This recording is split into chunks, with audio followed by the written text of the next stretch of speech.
50 কোটি টাকা ঘুষ খায় উসমান হাদি, মামলার বিচার করছে না ডক্টর ইউনুস, মূল তথ্য ফাঁস হয়েছে। সংশ্লিষ্টতার প্রমাণ পেয়েছে পুলিশ, এই অভিযোগে তাকে আটক করেছে কাউন্টার টেরোরিজম ইউনিট। দর্শক দেখতে পাচ্ছেন ডক্টর ইউনুসের বাসভবনের সামনে সেনাবাহিনী অভিযান চালিয়ে ডক্টর ইউনুসকে ধরে। এদিকে আজ অবশেষে প্রকাশ হলো উসমান হাদি মামলার বিচার না হওয়ার মূল কারণ। ডক্টর ইউনুস এর সাথে জড়িত, এই নিয়ে নতুন তথ্য আজকে সবার সামনে আসে। এটা দেখে দেশবাসী অবাক হয়েছে। অবশেষে গুঞ্জনটা সত্যি হলো। হাদির যে হত্যাকারী ফয়সাল, তাকে ডিওএইচএস এর একজন ব্রিগেডিয়ারের বাসাতে আত্মগোপনে রাখা হয়েছে। জুলাই বিপ্লবী শহীদ শরীফ উসমান হাদির খুনিকে তা আজ আর গোপন নেই। কিন্তু অবিশ্বাস্য হলেও সত্যি, আজ পর্যন্ত সেই খুনি ফয়সাল করিম মাসুদ ধরা পড়েনি।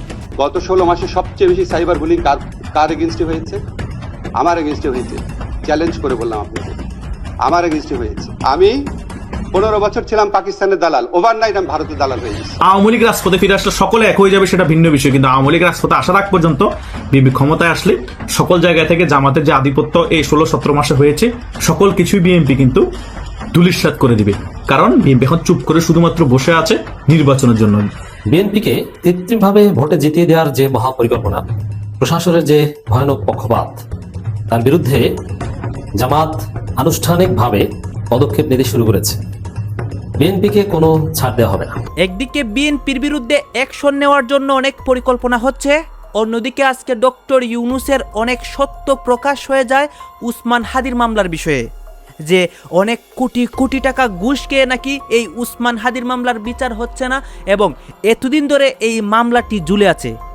এখন সবকিছু প্রকাশ্যে আসে, উন্মোচন হয় সবকিছু। আপনারা সম্পূর্ণ ভিডিও দেখবেন, উসমান হাদির মামলার বিষয়ে সর্বশেষ তথ্য এবং এই ঘটনার পিছনে যা যা চলতেছে সকল রহস্য এই একটি ভিডিওর মাধ্যমে উন্মোচন করার চেষ্টা করব এবং সবকিছু আপনাদেরকে ধারাবাহিকটি দেখাবো। আসুন দর্শক শ্রোতা, আমরা কথা বাড়াচ্ছি না, আমরা সরাসরি ভিডিওর মূল আলোচনায় চলে যাচ্ছি। এরই মধ্যে কয়েকটি ইম্পর্টেন্ট ক্লিপ দেখাবো উসমান হাদির বিষয়ে, যেগুলো দেখলে আপনারা অবাক হয়ে যাবেন। অবশেষে গুঞ্জনটা সত্যি হলো। হাদির যে হত্যাকারী ফয়সাল, তাকে ডিওএইচএস এর একজন ব্রিগেডিয়ারের বাসাতে আত্মগোপনে রাখা হয়েছে। জুলাই বিপ্লবী শহীদ শরীফ উসমান হাদির খুনিকে তা আজ আর গোপন নেই।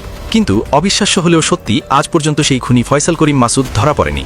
বরং সময় যত গড়াচ্ছে তত তার অবস্থান নিয়ে ধোঁয়াশা পাকছে। শুধু সোশ্যাল মিডিয়া নয়, এক একবার এক এক তথ্য দিচ্ছে খোদ প্রশাসনের দ্বারাই। তবে হাদির খুনির অবস্থান নিয়ে সর্বশেষ যে তথ্য পাওয়া গিয়েছে তা শুনলে রীতিমতো আঁতকে উঠবেন প্রিয় দর্শক। কারণ উনি এমন এক জায়গায় সুরক্ষিত আছে যেখানে শুধু রাষ্ট্রের প্রভাবশালী ব্যক্তিরাই আশ্রয় পায়। আজ আমরা জানবো হাদির হত্যাকারীকে কোথায় লুকিয়ে রাখা হয়েছে আর কারা তাকে বাঁচাতে মূল কালপ্রিটের ভূমিকা পালন করছে। আজ আমরা টেনে খুলে ফেলবো সেই ভয়ঙ্কর বেঈমানদের মুখোশ। হাদি হত্যাকাণ্ডের রহস্যময় ঘটনা প্রবাহ জানতে ভিডিওটি শেষ পর্যন্ত দেখুন। শহীদ উসমান হাদির খুনি সাবেক ছাত্রলীগ নেতা ফয়সাল করিম মাসুদের সর্বশেষ অবস্থান যাচাই করে পাওয়া গেছে এক হাড়হীন করা তথ্য। সর্বাধুনিক প্রযুক্তি ব্যবহার করে দেখা গেছে তিনি বাংলাদেশেই আছেন।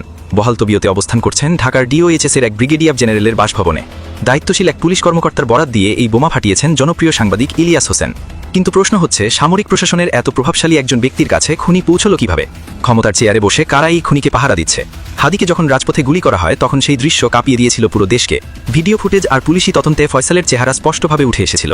সেদিনের সেই নির্মমতার পর খুনি ফয়সাল আত্মগোপনে চলে যায়। কিন্তু ডিজিটাল যুগে অপরাধের পায়ের ছাপ লুকানো সম্ভব নয়। তদন্তকারী কর্মকর্তারা ফয়সালের লোকেশন ট্র্যাক করেছেন, আর সেই লোকেশন সরাসরি নির্দেশ করছে ঢাকার ডিওএইচএস এর একজন প্রভাবশালী ব্রিগেডিয়ার জেনারেলের বাসভবনকে। যখন পুলিশ কর্মকর্তারা নিশ্চিত হলেন যে হাদির খুনি এই ব্রিগেডিয়ার জেনারেলের বাসাতেই আছে, তখন তারা সেখানে অভিযানের প্রস্তুতি নেন। কিন্তু এই পর্যায়ে শুরু হয় আসল নাটক। রাষ্ট্রের উচ্চপদস্থ সেই কর্মকর্তার বাসভবনে পুলিশকে ঢুকতে বাধা দেওয়া হয়। ওপর মহল থেকে খুনি ভেতরে আছে জানার পরও প্রশাসন তাকে ধরতে পারেনি, কারণ ওপরতলার নির্দেশ ছিল নো এন্ট্রি। প্রশ্ন জাগে, একজন শহীদ জুলাই যোদ্ধার খুনের সাথে একজন ব্রিগেডিয়ার জেনারেলের কিসের সম্পর্ক? পরবর্তীতে কি তাকে সেখান থেকে নিরাপদে সরিয়ে দেওয়া হয়েছে? এই জবাবদিহিতা জনগণের দাবি। যারা জুলাই বিপ্লবের কথা বলে উপদেষ্টা হয়েছেন, তাদের নাকের ডগায় এই খুনিরা ঘুরে বেড়াচ্ছে। একদিকে জুলাইয়ের শহীদদের নিয়ে শোক প্রকাশ করা হচ্ছে, অন্যদিকে হাদির খুনিদের ভিআইপি প্রোটোকল দিয়ে লুকিয়ে রাখা হচ্ছে। প্রশাসনের ভেতরে থাকা ফ্যাসিবাদের এই দোসররা এখনো কতটা শক্তিশালী যে তারা একজন চিহ্নিত খুনিকে প্রশাসনের ধরাছোঁয়ার বাইরে রাখতে পারে? এটি কি জুলাই চেতনার সাথে চরম বেইমানি নয়? যখন রাষ্ট্র খুনিদের পাহারা দেয়, তখন মানুষ বাধ্য হয়ে আইন নিজের হাতে তুলে নিতে চায়, আর তখন সেটাকে আবার বলা হয় মব। কিন্তু নীতি নির্ধারকদের বোঝা উচিত সাধারণ মানুষ কেন ক্ষিপ্ত হচ্ছে। যখন এই সত্যগুলো তুলে ধরা হচ্ছে, তখনই ফেসবুক পেজ আর ইউটিউব চ্যানেলের বিরুদ্ধে ষড়যন্ত্র শুরু হচ্ছে। যারা হাদি হত্যার বিচার চাইছে তাদের বলা হচ্ছে বিশৃঙ্খলা সৃষ্টিকারী। অভিযোগ তোলা হচ্ছে যে নির্দিষ্ট কিছু পেজ বা চ্যানেল দেশে অস্থিতিশীলতা তৈরি করছে। কিন্তু প্রশ্ন হলো, সত্য বলা কি অপরাধ?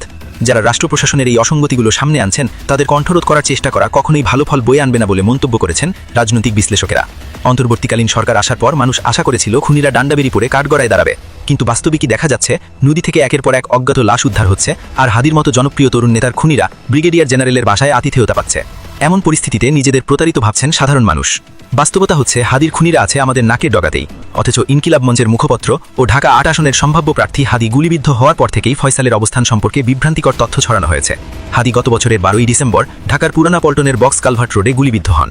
এর পরপরই সোশ্যাল মিডিয়ায় ছড়িয়ে যায় ময়মনসিংহের হালুয়াঘাট সীমান্ত দিয়ে ভারতে পালিয়েছে হাদির হত্যাকারী ফয়সাল ও আলমগীর। আবার কেউ কেউ বলেন তারা সিলেট সীমান্ত দিয়ে পালিয়েছে। এমনকি ফয়সালকে সীমান্ত পার করে দেওয়ার অপরাধে দুজনকে গ্রেপ্তার করে রিমান্ডে নেয় পুলিশ। পুলিশের পক্ষ থেকে এটাও জানানো হয় যে ফয়সাল ভারতের মহারাষ্ট্রে অবস্থান করছে, যা মোবাইল ট্র্যাকিংয়ের মাধ্যমে জানা গেছে। বাংলাদেশের আইনশৃঙ্খলা বাহিনী প্রথমে জানিয়েছিল সন্দেহভাজনরা ভারতের দিকে পালিয়ে যেতে পারে, কিন্তু নির্দিষ্ট প্রমাণ বা স্থানে পৌঁছানোর নিশ্চয়তা নেই। গত 5 আগস্টের পট পরিবর্তনের পর থেকে অনেক ঘটনাবহুল সময় পার করেছে বাংলাদেশ। দেশের হাজারো ছাত্র জনতাকে গণহত্যা, গুম খুনের ভয়াবহ ইতিহাস গড়েছে আওয়ামী লীগ। হাসিনার পালিত ক্যাডারদের বেশিরভাগই জুলাই গণ অভ্যুত্থানের পর দেশ ছেড়ে পালিয়ে যেতে সক্ষম হয়েছে।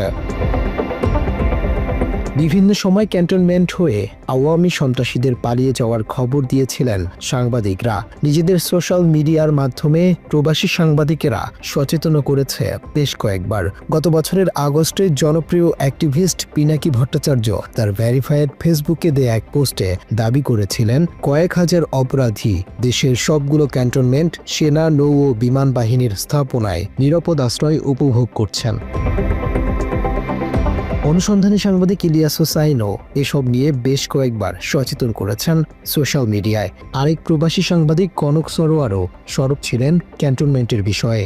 বিভিন্ন সময় ক্ষোভ ঝেড়েছেন জুলাইয়ের সম্মুখ সারির যোদ্ধা হাসনাত আবদুল্লাহ।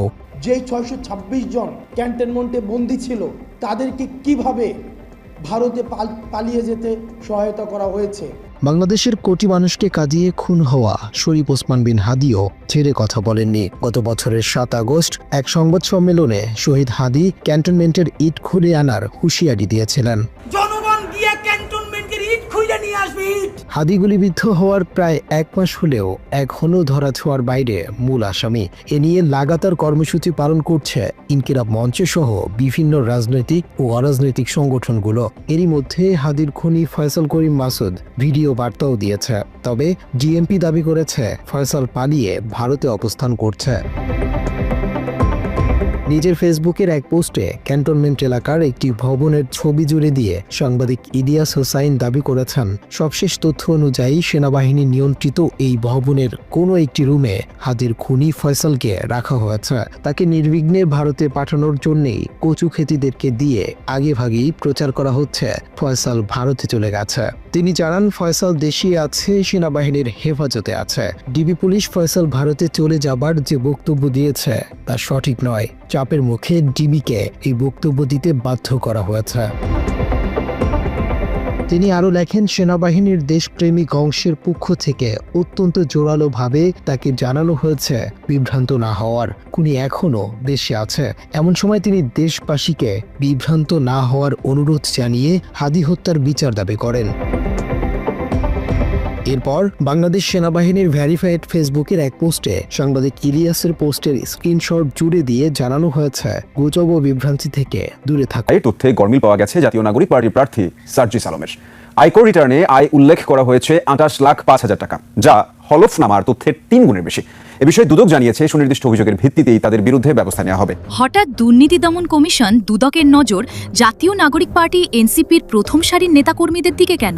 অর্থ কেলেঙ্কারি প্রমাণ পাওয়ায় দুদকের মামলায় একের পর এক গ্রেফতার হচ্ছে নাহিদ ইসলাম, সার্জিস আলম, হাসনাত আবদুল্লাহ সহ একাধিক নেতা।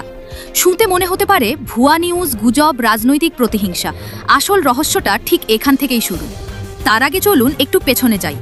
শেখ হাসিনার পতনের আন্দোলনের সময়কার সেই ফুটেজে একবার ভালো করে তাকান। হাসনাত আবদুল্লাহ, সার্জিস আলম, নাহিদ ইসলামের চেহারা, পোশাক, উপস্থিতি। আপনারাই বিচার করুন, যারা আজ নিজেদের টপ লিডার বলে পরিচয়, তাদের জামা, প্যান্ট, জুতা লক্ষ্য করেছেন কখনো?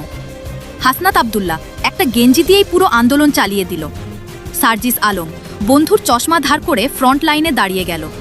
আর এখানেই সবচেয়ে বড় ক্লু, ঠিক 6 মাস আগেও হাসনাত আবদুল্লাহ নিজেই স্বীকার করেছিল তাদের দলের অধিকাংশ নেতাকর্মী বেকার। ফুটেজ দেখুন, কথাগুলো এখনো ইন্টারনেটে আছে। উপরে আল্লাহ নিচে মাটি, কিছুক্ষণ পরে আসার নামাজ পড়তে যাব, 10টা টাকাও আমি দিতে পারি না। 10 টাকা 10 টাকা দিতে পারে। আপনাদের সাথে মিথ্যা কথা বলা, ভণ্ডামি করা, ফাঁকিবাজি করা, চাপাবাজি করা। Wake up to reality. দক্ষিণাঞ্চলের মুখ্য সংগঠক হাসনাত আব্দুল্লাহর সম্পদ 50 লাখ টাকারও বেশি, যার মধ্যে 26 লাখ টাকার সোনা ও নগদ রয়েছে। কিন্তু প্রশ্ন হলো, হঠাৎ এই 6 মাসে কি এমন ঘটল? কোনো আলাদিনের চেরাগ হাতে এলো? কারণ এখন দেখা যাচ্ছে কোটি কোটি টাকা বিটকয়েনে জমা বিলাসী লাইফস্টাইল, অজানা সোর্সের ফান্ড। এনসিপির এই নেতাকর্মীদের দেখে কি আপনার মনে হয় তারা রাস্তায় ঘুরে চাঁদাবাজি করে? নাকি বাস্তবতা আরও ভয়ঙ্কর? চাঁদাবাজি নয়, চাঁদারদার টাকা হেঁটে হেঁটেই তাদের পকেটে পৌঁছে যায়। এই ভিডিওতে আমরা কারো বিরুদ্ধে চূড়ান্ত রায় দিচ্ছি না, শুধু চোখে আঙুল দিয়ে দেখাচ্ছি কিভাবে পাতি নেতা থেকে হঠাৎ বড়লোক হওয়ার এক অদ্ভুত পলিসি কাজ করে। মনে রাখবেন, এটা ট্রেলার মাত্র। গত 16 মাসে সবচেয়ে বেশি সাইবার বুলিং কার এগেইনস্টে হয়েছে? আমার এগেইনস্টে হয়েছে। চ্যালেঞ্জ করে বললাম আপনাদের, আমার এগেইনস্টে হয়েছে। আমি 15 বছর ছিলাম পাকিস্তানের দালাল, ওভারনাইট আমি ভারতের দালাল হয়ে গেছি। আমি কি হাইকোর্টের বিচারককে সরাতে পারি? হাইকোর্টের বিচারক জামিন দিলে আমি কি হাইকোর্টের বিচারক ব্যবস্থা নিতে পারি? ভাই একটু সাউন্ড করে বলেন, পারি? তাহলে হাইকোর্টের বিচারকে যদি জামিন দেয়, হাইকোর্টের বিচারক যদি অন্যায়মূলক ভাবে জামিন দেয়, সেটা হাইকোর্টের বিচারকের দোষ। আর হাইকোর্টের বিচারকের নিয়ন্ত্রণকারী হচ্ছে প্রধান বিচারপতি। তাহলে প্রধান বিচারপতি হচ্ছে প্রশ্ন করবেন। আমাদের অন্তত 3-4 জন উপদেষ্টা বিভিন্ন সময় পদত্যাগ করতে চেয়েছে। আমরা যখন প্রত্যাশা করি, আমাদের এই বিপ্লব পরবর্তী সময় প্রত্যাশা ম্যানেজমেন্ট একটা বিশাল ব্যাপার হয়ে দাঁড়িয়েছে। আমি একটা ছোট্ট করে আপনাদের ঘটনা বলি। আজকে যে বাংলাদেশের ফুটবল টিম আছে, এই ফুটবল টিমকে যদি পৃথিবীর শ্রেষ্ঠ 2টা কোচের নাম বলি, ম্যানেজারের নাম বলি, একজন পেপ গার্ডিওলা আর একজন হচ্ছে জেনেদিন জিদান। এখন যেন বাংলাদেশের ফুটবল টিমকে যদি জেনেদিন জিদানের হাতে দিয়ে দেন, 1 বছরের জন্য ট্রেনিং করাবে, জাস্ট বাংলাদেশে সে ট্রেনিং করাবে, অন্য লজিস্টিক কিছু দিবেন না, জাস্ট ট্রেনিং করাবে। বাংলাদেশের ফুটবল টিম কি ওয়ার্ল্ড কাপে মূল পর্বে খেলার যোগ্যতা অর্জন করে ফেলবে? টাইম তো লাগে, ক্রম বিকাশ তো লাগে। তারপর আমাদের সরকারের সাফল্য নিয়ে অনেক সমালোচনা থাকতে পারে, কিন্তু আপনাদের কি কিছু জিনিস কখনো চোখে পড়ে নাই? এই যে এই সরকার এসে ভারতের আধিপত্য থেকে বাংলাদেশকে মুক্ত করেছে, ভারতের যে আগ্রাসী একটা ভূমিকা ছিল সব জায়গায়, সেখান থেকে স্বাধীন কণ্ঠে কথা বলতে পারছে ডক্টর মোহাম্মদ ইউনূসের নেতৃত্বে, এটা আমাদের কোনো অর্জন না? আমাদের যে রিজার্ভ বেড়েছে, আমাদের যে মুদ্রাস্ফীতি নিয়ন্ত্রণ আছে, আমাদের যে ব্যাংকিং খাতে ভগ্ন প্রায় বিধ্বস্ত ব্যাংকিং খাতে শৃঙ্খলা এবং আস্থা ফিরে এসেছে, এগুলি কোনো সাফল্য না? আমাদের যে 20,000-এরও বেশি হয়রানিমূলক মামলা, যেখানে প্রায় 5 লক্ষ আসামি ছিল বিরোধী দলের ভিন্ন মতের মানুষের, সেই মামলা প্রত্যাহার হয়েছে 20,000-এরও বেশি, এগুলি কি কোনো সাফল্য না? তো আপনারা যখন বলেন এই সমালোচনাগুলো তো অনবরত করা হয়, আমরা তো সবসময় উত্তর দিতে পারি না। কিছু ফেসবুকে লিখলেও স্যার মানা করে, যারা বলতে যেও না, জাস্ট কাজ করে যাও। আর ব্যক্তি পর্যায়ে আপনারা বললেন, একজন ভাই বললেন সাইবার বুলিং এর বিরুদ্ধে ব্যবস্থা নিচ্ছে না কেন? আপনারা বলেন তো বুকে হাত দিয়ে, বাংলাদেশে গত 16 মাসে সবচেয়ে বেশি সাইবার বুলিং কার এগেইনস্টে হয়েছে? আমার এগেইনস্টে হয়েছে। চ্যালেঞ্জ করে বললাম আপনাদের, আমার এগেইনস্টে হয়েছে। প্রথম 4 মাসে আমার বন্ধুরা খুঁজে বের করেছে, শুধু 4টা ডেডিকেটেড ভিডিও করা হয়েছে আমার সমালোচনা করে। আমি 15 বছর ছিলাম পাকিস্তানের দালাল, ওভারনাইট আমি ভারতের দালাল। বিএনপিকে কৃত্রিমভাবে ভোটে জিতিয়ে দেওয়ার যে মহাপরিকল্পনা, প্রশাসনের যে ভয়ানক পক্ষপাত, তার বিরুদ্ধে জামাত আনুষ্ঠানিকভাবে পদক্ষেপ নিতে শুরু করেছে। বিএনপিকে কোনো ছাড় দেওয়া হবে না। প্রশাসন, সরকার, ডিসি, রিটার্নিং অফিসার, নির্বাচন কমিশন, কেউ কোনো ছাড় পাবে না। যদি জনগণের ভোটের বাইরে ভোট কারচুপি করে বিএনপিকে জিতিয়ে দেওয়ার কোনো ষড়যন্ত্র হয়, জনগণ যারা এই ষড়যন্ত্র করবে তাদের পিঠের চামড়া রাখবে না। তো জামাত এতদিন পলিটিক্যাল কথাবার্তা বলেছে যে তারেক রহমানকে প্রধানমন্ত্রী সুলভ ট্রিটমেন্ট দেওয়া হচ্ছে, সবার কথার মূল ভাব এটাই। নাসিরউদ্দিন পাটোয়ারি, হাসনাত আব্দুল্লাহ, এনসিপির ছেলেরা বলেছে। জামাতের আগে চরমোনা ইসলামী আন্দোলন বাংলাদেশ, তারা নির্বাচন কমিশনে যে আনুষ্ঠানিকভাবে অভিযোগ করে এসেছে, এবার জামাত ইসলামী নির্বাচন কমিশনে আনুষ্ঠানিক অভিযোগ করে এসেছে। তাহলে বিষয়টা কি দাঁড়ালো? জামাত, এনসিপি, চরমোনাই, এই 3 দলেই নির্বাচন কমিশনে বিএনপির প্রতি পক্ষপাতের বিরুদ্ধে আনুষ্ঠানিক অভিযোগ করে এসেছে। এখন এর তাৎপর্য হচ্ছে, নির্বাচন কমিশনে বাংলাদেশের সর্ববৃহৎ দল জামাত ইসলামী অভিযোগ করবে এবং তৃতীয় বৃহত্তম দল চরমোনাই অভিযোগ করবে, এবং ইম্পর্টেন্সের দিক থেকে, সিগনিফিকেন্সের দিক থেকে সেকেন্ড লার্জেস্ট পলিটিক্যাল পার্টি এবং হাসিনা পতন বা নতুন বাংলাদেশের প্রধান নায়ক এনসিপি অভিযোগ করবে। আর কিছু হবে না, তারপরও কারচুপি নির্বাচন হবে, এটা মনে করার কোনো কারণ নেই। অতএব কারচুপির নির্বাচন ব্যর্থ হবে, কারচুপি চেষ্টা ব্যর্থ হবে। এর অর্থ রাজনীতি জমে উঠেছে। বিএনপি যে সেট আপ দিয়েছিল, তারেক রহমান যে সেট আপ দিয়ে দেশে এসেছিল, যে তারেক রহমানকে সবাই প্রধানমন্ত্রী মানবে, ফাঁকে ফোকরে সিস্টেমে ভোট চুরি করে টাকিয়ে জিতে যাবে, না, সেটা বাস্তবায়ন হচ্ছে না, সেই স্বপ্ন ব্যর্থ হচ্ছে। দর্শক, জামাত ইসলামী কি করেছে দেখেন। প্রশাসনের রাজনৈতিক সম্পৃক্ত ব্যক্তিরা রয়েছেন বলে দাবি করেছে জামাত ইসলামী। এখন বিএনপির প্রতি পক্ষপাত মেনে নিয়ে তো আর জামাত নির্বাচনে যাবে না, নির্বাচন যাবে না, নির্বাচন হতে দিবে না।